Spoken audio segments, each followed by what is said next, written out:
Hey everyone, and welcome to another episode of the Average Joe Sports Show, brought to you by AverageJoeSports.com, a blog for the everyday sports fan. I'm your host, Noah Strackbein, and Tom Leach, and today we'll be talking about the wild card playoffs, the NCAA Championship, Ken Griffey Jr.'s Hall of Fame induction, Johnny football drama, and Calvin Johnson's possible retirement.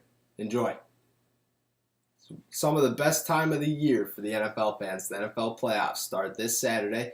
And of course, everyone's set on their favorite game of the week. Me and Tom, we're going to pick our favorite games. We're going to review them, see who's going to win, who we think are going to win, and we're going to break it down from there. Tom, I'm going to let you start this one off. Who's your matchup? Who are you looking for this week? I'm very intrigued with the Bengals against the Steelers because I feel like even though the Bengals took the division this year, the Steelers still kind of own it. I mean, to me, the Bengals did have a good season, but now Andy Dalton out and McCarron having to fill in. Hey, he has looked decent. I mean, you can't really fault him for that. But I just still feel like the Steelers still kind of own the North up there, and I think they might take the win. So I'm intrigued to see how this one plays out. Yeah, the Steelers-Bengals game is going to be a good one. I mean, obviously they split the series throughout the regular season, which is huge. And late in the season, both teams are dealing with injuries, and they're going to have to go into this, head-to-head, mano-a-mano, see who brawls it out better, just like they always do. I love the scrappiness. I can't wait for the camera after the plays. That's what I'm most excited for, especially division matchup. It's going to be exciting. So we'll see who takes it. Late in the season, Cincy with the bad loss to Denver, who didn't really look that good. Pittsburgh's really heating up. I know that they had a poor game against Baltimore 2 weeks ago, but besides that, they look real good. I think that Pittsburgh has a good shot here. If D'Angelo Williams is out, it's not even that big of a loss. I mean, he's obviously been a big factor all season, but the way that him and Le'Veon Bell ran the ball all year, I feel like their success means that a third-string quarterback, or a third-string running back, is going to be able to still produce numbers, even if they're not as good. So I think Pittsburgh's got a pretty good shot in this one. Yeah, I just want to say one last thing here. I mean, to me, I think it'll be whatever defense steps up, because I think both offenses are pretty efficient. I mean, Big Ben's just playing real well, playing real good football right now. He's got Antonio Brown who catches everything. He's just, you can't defend him. And then, you worry about him, but also you have to worry about Martavius Bryant and Wheaton, and there's just so many factors, even Heath Miller. And then on the other side, Cincinnati's got A.J. Green and Sanu. So, I mean, both sides have big playmakers, and I think whatever defense steps up has a good chance to win the game. Yeah, definitely. For me, my matchup is Minnesota at Seattle. Or Seattle at Minnesota, excuse me. I think this wild card game is going to be insane. The best part about it is going to be the fact that Sunday, the highest temperature is expected to be 0 degrees. I love the cold games. But Seattle looks like the hottest team in football besides Kansas City right now. And the Vikings have one of the scrappiest teams, especially on defense, that anyone in the NFL has. I think it's going to be a great matchup to see, Russell Wilson try to play against Harrison Smith and that defense, trying to get around them. It's gonna be fun. There's gonna be a lot of physicality, and it's just gonna be a good matchup in my eyes. Yeah, I mean, we've seen this kind of weather play a factor in a lot of games. I think Seattle's offense can play in it. They like to run the ball. They play tough.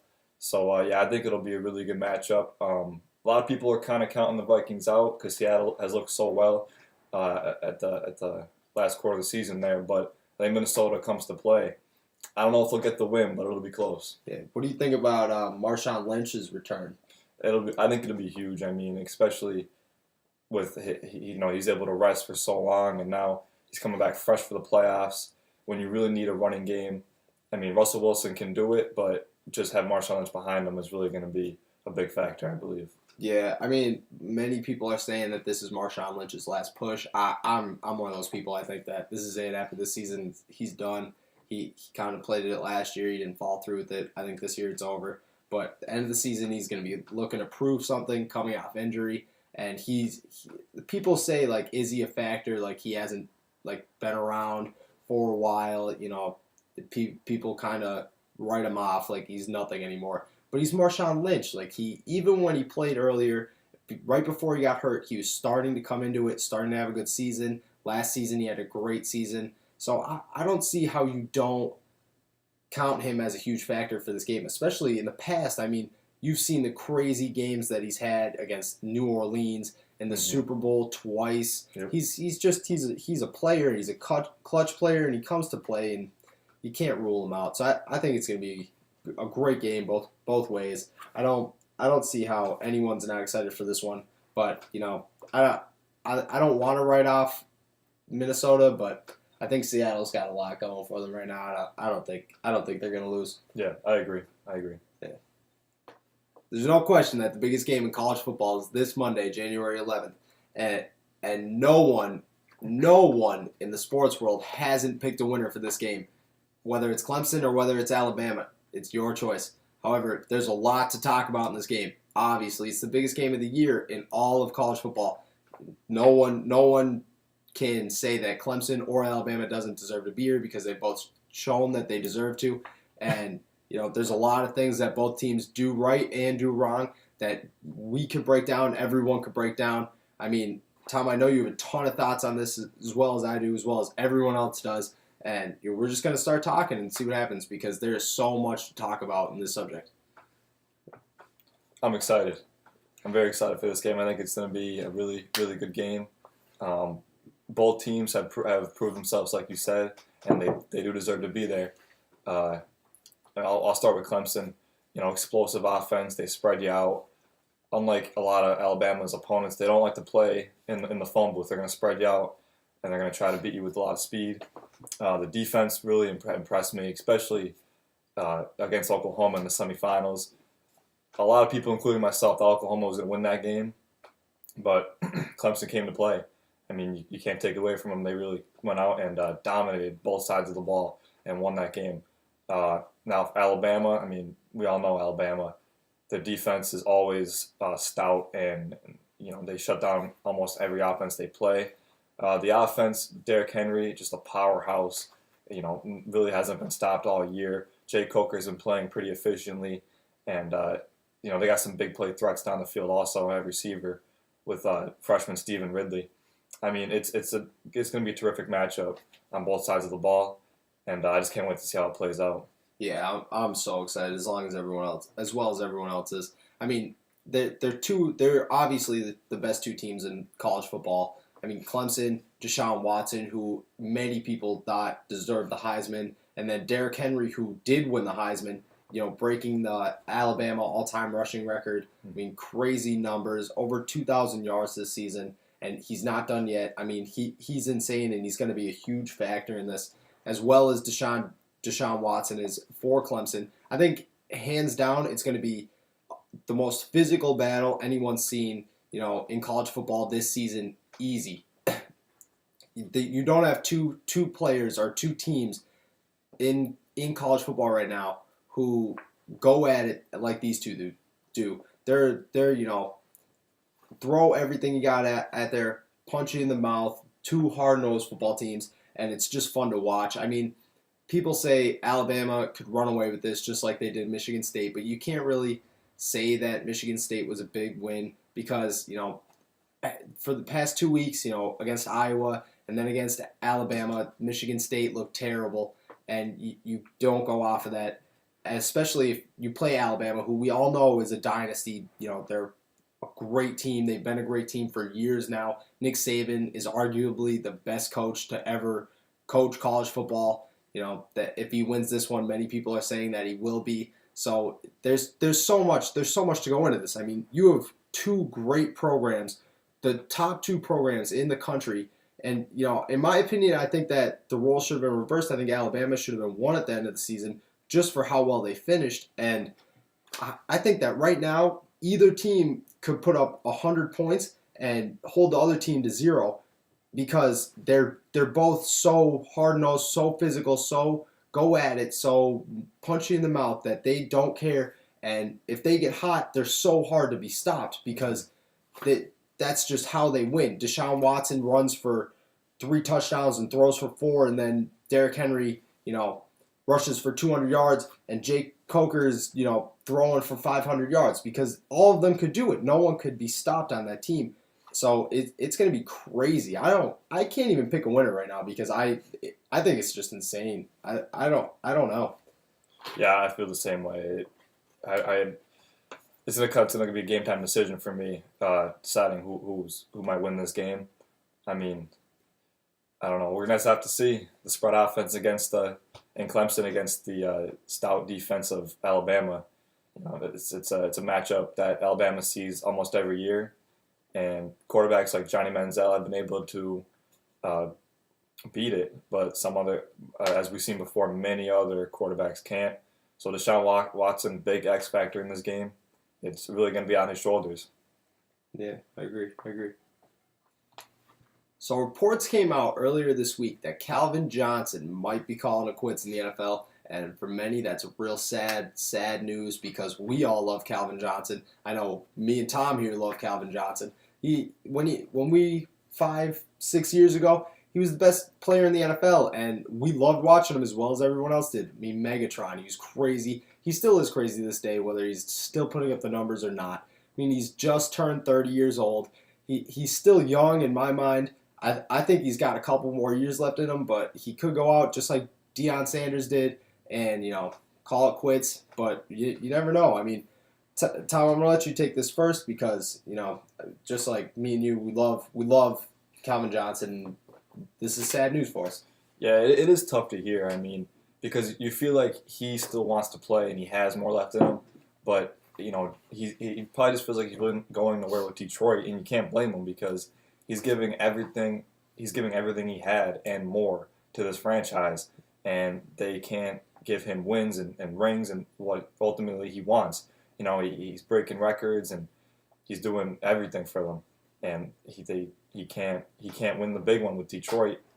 I mean, he's been their best player since he's been drafted. They brought in Stafford, who helped them out, but really, I mean, it's a tough decision for him. But I think it might be the right one.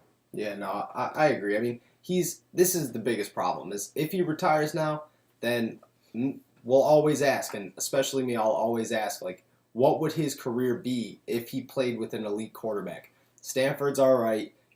He's definitely above average, but he's not spectacular. I mean, what if Megatron played with, Ben Roethlisberger or Tom Brady, put a Peyton Manning out there in Peyton Manning's prime? I mean, do you stop him? Are you able? Does he go down as the greatest wide receiver of all time? That's what I always wanted to know. And I mean, too bad he stayed in Detroit. I understand his loyalty. I respect that as well as everyone else does. But it's just sad because there's so many questions, and if he leaves, then those questions may never go or they'll always go unanswered. And that's just, for a sports fan, that's hard to digest because we love him. We love watching him. Even at the end of the season, like, he just started to pick it back up, and everyone got real excited watching Megatron, watching Calvin Johnson because it was so much fun to watch. He's always so much fun to watch, putting up big numbers. I mean, so it's hard to take in because you wish that he had a ring. You wish that he had multiple rings. He owned every record because he's one of those players. He's respectable, and you hope the best for him. So if he decides to leave, I mean, it's understandable. He's not going to win a ring in Detroit, and if he leaves Detroit, he might end up somewhere. But it's really the end of his career already, and within a couple years, he might be able to get a ring, but I doubt it. And it's respectable. Either way, it's a respectable decision. Yeah, and going back to playing with Matt Stafford, I mean, he has some impressive numbers over the years, but how many times have you seen Calvin Johnson bail him out, after he threw into triple coverage? That's true. And Calvin Johnson just goes up and gets it. Very true. I mean, and, who knows? He might not retire. He might just leave the Lions and go play for another team. Look what happened with Randy Moss and the Patriots. I mean, he got on that team and had a career year. So, I would like to see that happen for Calvin Johnson because I think he does deserve it. He's put his time in. He's been one of the best receivers since he's been drafted in the league. So I would like to see him go out with, at least a shot at a Super Bowl ring. And so this is a question. Where do you put him right now? I mean, everyone understandably says that Jerry Rice is the greatest wide receiver to ever play. I mean, we really never got the opportunity to see him play live, but we've seen him. We've watched games of him. We've watched film. We've watched highlights. We've seen him play. And then we grew up with Randy Moss. We got to see Randy Moss. Many people say that he's number 2. So where do you put Megatron? Do you think he's right there? Do you think that his career defines him as like top 5, maybe top 3? Yeah, he's got to be up there. I mean, if you look at the numbers, he's within like the top 25 in most receiving categories. Besides his single season record for receiving yards, but just his physical attributes. I mean, he's got to be one of the most dominant receivers to ever play the game. He's towering over corners who are 5'10", 5'11", 6 foot at the most. That's true. He's going up making these plays. I mean, to me, if you ask any corner in the NFL, he's probably the toughest guy that to cover, just because he's so fast and big and strong. I mean, so yeah, I think that alone puts him pretty high up on the list.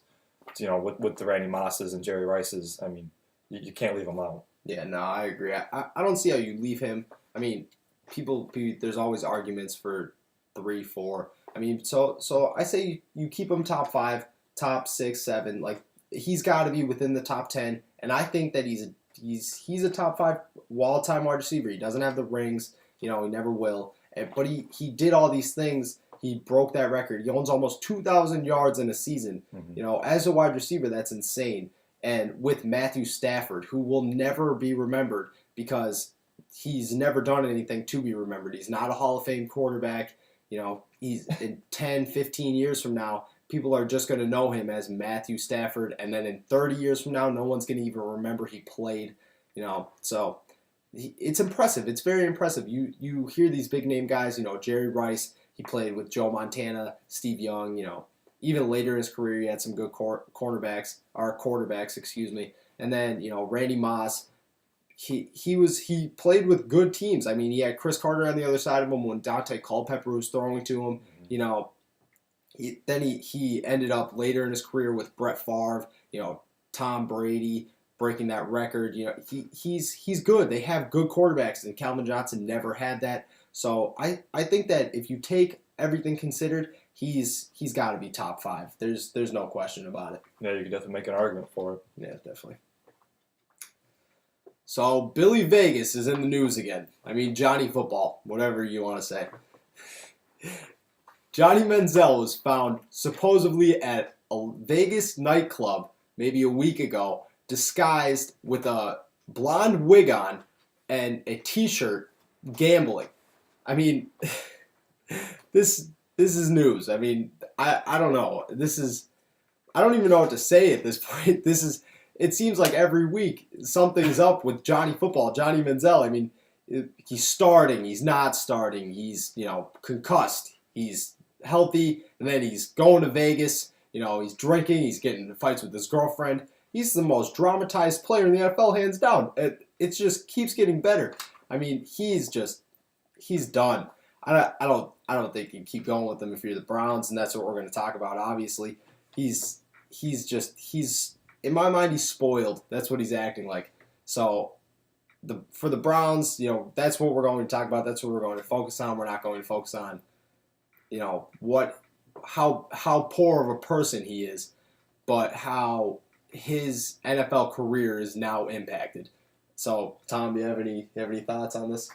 I mean, what's there to say about Johnny Manziel? Definitely one of the most entertaining players in the NFL. And I think that's why a lot of people like him so much, because he's a constant storyline, but it's for all the wrong reasons. I mean, he's such a talented player. And I mean, at Texas A&M, these things would happen and you kind of write it off because he's still a college kid. But now, a chance to be an NFL quarterback, you got to clean it up. And it just kind of shows me that he really doesn't want it as bad as a lot of people do, goofing off. And he's not, you can't just say, oh, he's a young kid now. I mean, he's starting to grow up. You can't be doing stuff like this anymore. But, I mean, as far as NFL future is concerned, he had a chance with the Browns to, even this season, to kind of make a name for himself, even if it wasn't with the Browns, maybe with another team. But now, I mean, with these antics, I don't even know if Jerry Jones is going to take him now. I mean, No, yeah. This is how I heard this on Mike and Mike earlier in the week, and Mike Golick described Johnny Manziel perfectly. He said he wants his piece of the pie and the entire pie, the entire thing. He wants the whole cake. Yep. You can't have that. You're an NFL quarterback. You want to become the best, then you have to give things up, like going to Vegas. You hear people like Tom Brady, who is arguably the best quarterback in the NFL, possibly of all time in some people's opinions, and you hear the list of things that he doesn't do, like he hasn't eaten or drank caffeine in years. He doesn't eat sugar. Like, he cuts out all these things. He's in the gym, 4 hours a day. That's crazy things. He's in the film room every single day. He says he's in there 7 days a week. I mean, those are sacrifices. And then, Johnny Manziel says that he's home, posts a picture of his dog Saturday night, and then Sunday morning he's not showing up at team meetings. It's 9 o'clock in the morning and they can't get a hold of him. I mean, that's not an easy night. You're not just sleeping through an alarm at that point. I mean, you're an NFL quarterback. You should be there. You're supposed to lead a team, and you're, out partying instead of working on film, helping the team get better. And then you get aggravated in press conferences, when the team loses and you say it's your fault. Well, yeah, it's your fault. Everyone already knows it's your fault. We just want to know what you're going to do to change that. No team's going to take a chance on him. Jerry Jones, if you imagine, Jerry Jones is not going to take a risk on this kid simply for the fact that he almost took a risk on him in the draft, and people wonder how close he was to actually putting Johnny Manziel on that ballot instead of Zach Martin, who's a two-time Pro Bowler already, and that would have been the biggest mistake the Cowboys have made in years. Oh yeah. How do you do something like that? So how are you going to justify going back and doing this again and picking Johnny Manziel, and then you have to start all the drama of, Romo's, not having a good season. Romo just threw 2 interceptions in a game. Put Johnny football in. No, Tony Romo is a good quarterback, and you're going to stick with Tony Romo because he could actually get you somewhere. If the Cowboys were smart, they would have built around him as much as they could years ago and stopped waiting on it and debating, is Romo our quarterback every season?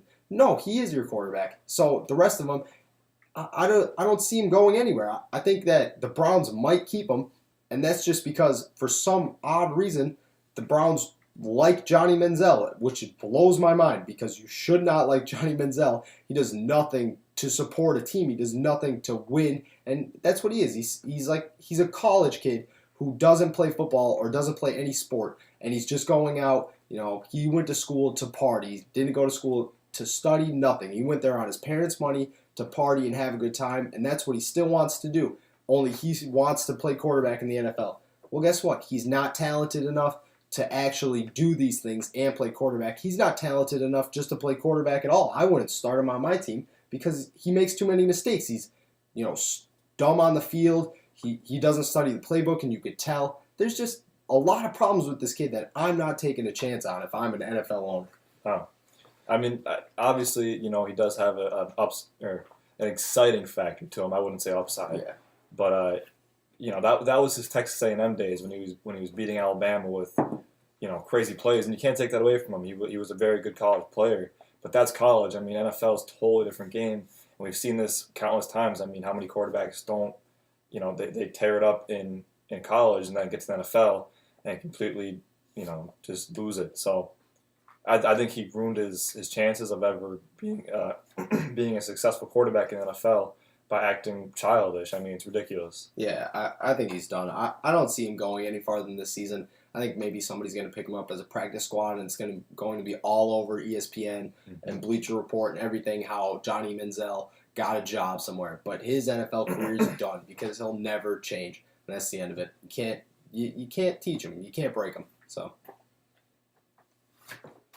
So when people think of the Hall of Fame in the MLB and baseball, they think of, people who can't get in right now, like Barry Bonds, Sammy Sosa, people like that, Roger Clemens, the people who are struggling to get in and year out. Well, guess what? This man, Ken Griffey Jr., broke the barrier. 99.3% of the votes went to him. That was 437 out of 440 votes. And the last 3 votes came within the last hour of voting. I mean, that's crazy. It goes to show, though, that hard work, dedication, being a humble person to everyone you know comes to pay off, because that's exactly what Ken Griffey Jr. was. He's an icon to millions out there, especially little kids today. It doesn't matter who you are, how old you are, if you actually watched him or if you just know about him. Ken Griffey Jr. is the man, the legend, the icon that everyone looks up to, because that's the great person he was. He's a humble, kind person who looked out for everyone, including himself, but including his family, his fans, his teammates, everyone he came across. And that's what the Hall of Fame celebrated today with that. I mean, Tom could talk all day, and I could talk all day about his statistics and how great they were. But if you want to break down this man, you have to break down how great of a person he was. He was the most kind, generous person you know. I mean, I obviously didn't get to meet him, and I wish I did. Hopefully one day I will. But if you receive 99.3% of the Hall of Fame ballots with players like Mike Piazza in there, who also got in, but still, Mike Piazza got 3 votes. That's insane. That's numbers that will never be broken ever, and it goes to show, because Ken Griffey Jr. is a legend and he always will be. I mean, what are your thoughts on this? Oh, it's no question. I mean, the guy is an outstanding player. He was throughout his whole career, defensively and at the plate. He did everything. He was just very well-rounded. I mean, 630 home runs in his career. That's ranked 6th all-time in MLB. It's just, I mean, amazing. The guys, I'm looking at his numbers now, 13-time All-Star. They just don't come much better than that. No, yeah, he's crazy. The things he did throughout his career, mind-blowing. I mean, people don't do that. And the fact that he's the first ever number 1 overall pick to become a Hall of Fame member it goes to show how hard it is to make it into the Hall of Fame as an MLB player. It goes to show all the pressure. And, a lot of people know the story behind Ken Griffey Jr. on how when he first got drafted, he had all these troubles with depression, fighting depression, and everything that was happening to him. He thought that as a 19-year-old kid, he was facing a lot of pressure. And, I mean, I'm only 19 years old now. I'm just about to be 20, and I would not be able to handle an MLB career, first-round pick, all the money and the fame that comes with it. I wouldn't be able to deal with that, and I don't blame him for not. And so his struggles, obviously, my prayers go out to him that he's still okay, and he's fully okay now, and he's a humble man, and it shows that he is. He's a strong, strong person. And his story, the way that he approached people, the way that he presented himself, made him the legend that he is, the icon that he is today. That's the best part about him. I mean, not many people outside of the sports world could really tell you who Ken Griffey Jr. is, but if you are inside, if you really, really listen to him, really, really know who he is, then you know that he is one of the most iconic people in all of sports, hands down, to ever play any sport. And he might be the most iconic player to ever play baseball, to ever pick up a bat and put on a glove. He's, talented. He's a generous, kind, warm-hearted person, and there's nothing like that. There's no one like that in the sports world today. There's no one like that since he's gone, and it's great to see that that he's getting recognized like this. That's the best part about it. Oh, absolutely. I mean, at such a young age, you're asked to carry a franchise, and he was able to do that. I mean, just outstanding career. You got to tip your hat off to him. Yeah, hands down. I mean, congratulations to Ken Griffey Jr. One of the best, great person, icon, a legend, and he'll forever be remembered for not only his outstanding play, but his amazing heart. Before I go, I just want to give another welcome to Tom, the newest member of the Average Joe Sports Show. Tom agreed to come on, be my co-host, and I'm so grateful for that. I love having him here. We obviously, we have a great time when we're doing this, and we're going to have a great time every week from now on, here on out. It's gonna be so much fun. For everyone out there, everyone watching, make sure you visit averagejoesports.com. Follow us on Twitter at averagejoesports. Follow us on Facebook. Subscribe to the YouTube page, and enjoy the playoffs, enjoy the national championship, and we'll see you next week.